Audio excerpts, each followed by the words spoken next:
ഇതിലും എളുപ്പത്തിൽ ഇത്രയും നല്ലൊരു വെള്ളയപ്പത്തിൻ്റെ റെസിപ്പി ഇനിയില്ല കേട്ടോ. തലേ ദിവസം അരിയൊക്കെ കുതിർത്താൻ മറന്നു പോയിട്ടുണ്ടെങ്കിൽ ഇതുപോലെ ഒന്ന് ട്രൈ ചെയ്ത് നോക്ക്. ഈസ്റ്റ് ഒന്നും ഇടേണ്ട യാതൊരു ആവശ്യവും ഇല്ല.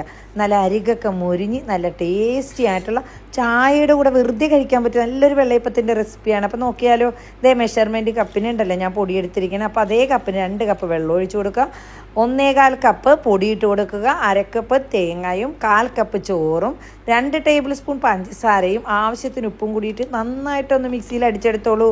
ഇനി ഇതൊരു പാത്രത്തിലേക്ക് ഒഴിച്ചു കൊടുക്കുക. നമ്മൾ രാവിലെയാണ് ഉണ്ടാക്കുന്നതെങ്കിൽ തലേന്ന് രാത്രി ഇതുപോലെ അടിച്ചെടുത്തിട്ട് ഒരു പാത്രത്തിൽ ഒഴിച്ച് മൂടി വെച്ചോളൂ. ഇനി രാവിലെ എഴുന്നേറ്റ് കഴിയുമ്പോൾ ഇതൊന്ന് തുറന്ന് നോക്കിക്കേ, ഇപ്പം തന്നെ നല്ല ഫോമായിട്ട് കിട്ടിയിട്ടില്ലേ.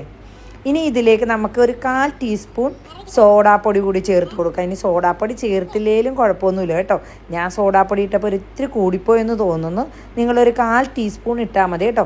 ഇനി നന്നായിട്ടൊന്ന് മിക്സ് ചെയ്തിട്ട് വീണ്ടും ഒരു അരമണിക്കൂർ ഒന്ന് മൂടി വെച്ച് കൊടുക്കുക. ഇനി മൂടി വെച്ചില്ലേലും കുഴപ്പമില്ല, ഞാൻ ടൈം ഉണ്ടായിരുന്നതുകൊണ്ട് അരമണിക്കൂർ കൂടി മൂടി വെച്ചിട്ടുണ്ട് കേട്ടോ. ഇനി ഓരോ തവി മാവെടുക്കുക, നല്ല ചൂടായ വെള്ളയപ്പ ചട്ടിയിലേക്ക് ഒഴിച്ച് ചുറ്റിച്ച് ഇതുപോലെ ഒന്ന് മൂടി വെച്ച് കൊടുക്കുക. അരികൊക്കെ മൊരിഞ്ഞ നല്ല ടേസ്റ്റി ആയിട്ടുള്ള വെള്ളയപ്പം ഇവിടെ റെഡിയാണ്. ഇനി ഇതിൽ കൂടുതൽ മൊരിയണമെന്നുണ്ടെങ്കിൽ ഉണ്ടല്ലോ, തീ കുറച്ച് വെച്ചിട്ട് കുറച്ച് നേരം കൂടി ഒന്ന് വെയിറ്റ് ചെയ്താൽ മതി. ഇതേ ഇപ്പോൾ അടുത്ത വെള്ളയപ്പത്തിൻ്റെ മാവ് കൂടി നമുക്ക് ഒഴിച്ചു കൊടുക്കാം. നന്നായിട്ട് ചുറ്റിച്ചെടുക്കുക. ഇതേ നോക്കിക്കേ, നല്ല മൊരുമരാന്നുള്ള വെള്ളയപ്പമല്ലേ, കഴിക്കാനും നല്ല ടേസ്റ്റാണ് കേട്ടോ. ഇനിയിപ്പോൾ വൈകിട്ടാണ് ഉണ്ടാക്കുന്നതെങ്കിൽ രാവിലെ ഇതുപോലെ ചെയ്ത് വെച്ചാൽ മതി. നല്ല ചൂടുള്ള സമയമൊക്കെ ആണെങ്കിൽ നമുക്ക് പെട്ടെന്ന് തന്നെ ഇത് ഫോമായി കിട്ടിക്കോളും. ഇവിടെ നാട്ടിലിപ്പോൾ നല്ല മഴ സമയം കൂടിയായിരുന്നു കേട്ടോ. നോക്കിക്കേ, നല്ല മൊരുമരാന്നുള്ള അടിപൊളി വെള്ളയപ്പം. ഞാൻ താറാമുട്ട റോസ്റ്റ് ചെയ്തതിൻ്റെ കൂടെയാണ് കേട്ടോ കഴിച്ചത്. അപ്പോൾ അതിൻ്റെ റെസിപ്പി ആവശ്യമായിട്ടുള്ളവരൊന്ന് കമൻറ്റ് ചെയ്താൽ മതി, ഞാനത് അപ്ലോഡ് ചെയ്യുന്നതായിരിക്കും.